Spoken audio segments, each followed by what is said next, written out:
This is the Thrustmaster T818 and it's Thrustmaster's answer to the amazing direct drive market that we know and love today. It came out a few months ago and it's not even available in North America yet. That's coming soon, and it's also not available in Australia where I live. So how did I get my hands on this? Well, let me tell you, Thrustmaster did not send me this. I bought it myself. I had to get it sent from the UK and that took a long time, and when it finally arrived, I found it had one huge problem that I did not foresee. You're gonna wanna stay for this one. So let's talk first impressions. I think the Thrustmaster T818 looks pretty impressive in the sense that it's a unique shape. Now, the colors, you could actually get this thing in a range of colors. This one's finished in this glossy blue thing, and I think it looks okay.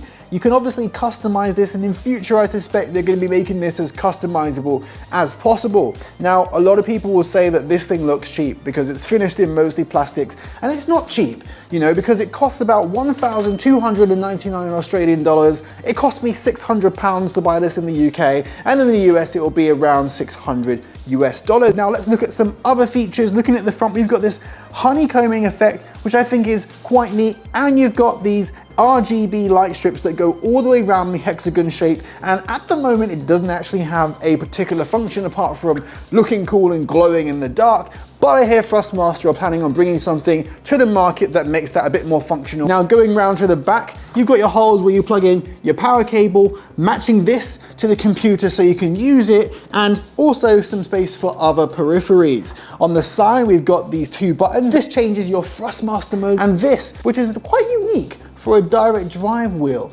this is a stop force feedback button. So when you're playing along and it gets a little bit too much, you can press this and it stops all force feedback, which is something you don't see. So let's talk about the quick release. Now, the quick release was an intriguing factor for a lot of people because obviously Thrustmaster have got a whole range of wheels that go on their existing wheelbases. Now, they've tried to make these applicable or transferable to this thing, and the way you do it is you get one of these direct drive adapters. You align the holes, you push that in like so, and then you stick this down there. Now, you're meant to put a screw in the top there to make sure it stays completely good. And then the way you actually attach it is you chuck this over like so, and then you close the latch. Now, obviously, if you've got a lot of different wheels, when you buy this direct drive base, it only comes with the one adapter, meaning that if you want to put all of your other wheels on, you either have to buy multiple adapters or you've got to take it off and on. Now we've covered the quick release, I'm about to tell you the biggest problem I had with the T818 when it arrived, and trust me, this was a real pain in the ass. So as I said before, I ordered this thing from the UK and it took weeks to come because it had to arrive in the UK, which took 2 weeks from France, and then I had to get it sent to Australia, which, as you can imagine, wasn't cheap. Now, in my excitement when this thing came, I took out the wheelbase and I ran to my Next Level Racing GT track expecting to easily mount this to my rig because all my other wheelbases have.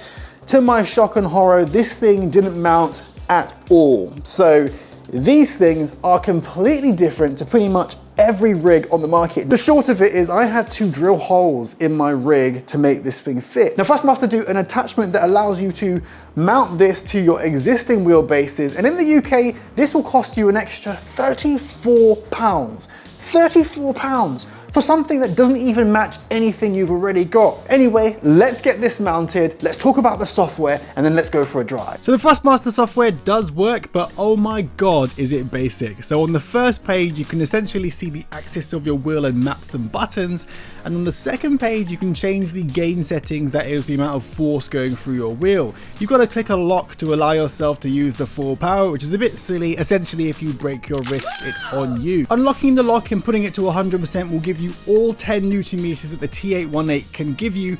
The different settings here: comfort, sport, performance, and extreme. I found that performance was the best one to go for. Not too sharp, not too soft. Now, if you're used to tweaking all your settings individually, then I've got bad news for you. You can't do that with the Thrustmaster software. Now let's go for a drive. This thing is set up, I think it looks actually quite smart. It sits a cool profile, it's not too big. I'm looking at you, Logitech G Pro, and actually I think it looks the part. Now let's set a flying lap in the AMG GT4 in Sebring in iRacing, which is the flavor of the week in iRacing if you're into that kind of thing. And then I'll tell you about how this wheelbase does in other situations. Here we are then, going across the start finish line at Sebring, and the reason why I use Sebring to test this is because if you've ever use this track, you'll know that it is really, really bumpy. So a challenging track for not only a driver, but a direct drive wheel, because in order to really replicate what this track is like, a direct drive wheel is going to be having to make many calculations a second to get it right. Now, off the bat, the Thrustmaster T818 is extremely impressive. I think it really drives really well. You get all the nuanced feelings like small bumps, small compressions, the difference between warm and cold tires. Then you also get the obvious stuff done really, really well.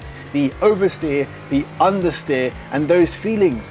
Now, the impressive thing I've seen that reviewers have said about this thing is also that it seemingly reacts much quicker than other direct drive wheels. And honestly, I've been using this for about 4 weeks now, and before that I was using the Logitech G Pro, and I thought I would miss the G Pro the most because of True Force, and I truly think that True Force is a little bit of a game changer. But let me tell you, this wheelbase has been an absolute joy to use. And as I said, the nuanced stuff, so the small things, going over the bumps, going over the difficult terrain that makes Sebring such an amazing track. You can feel it all, feel this. It's got the really subtle things down really well. It's got these things that are less subtle really well. I don't really know what to say more than I think this thing really punches above its weight.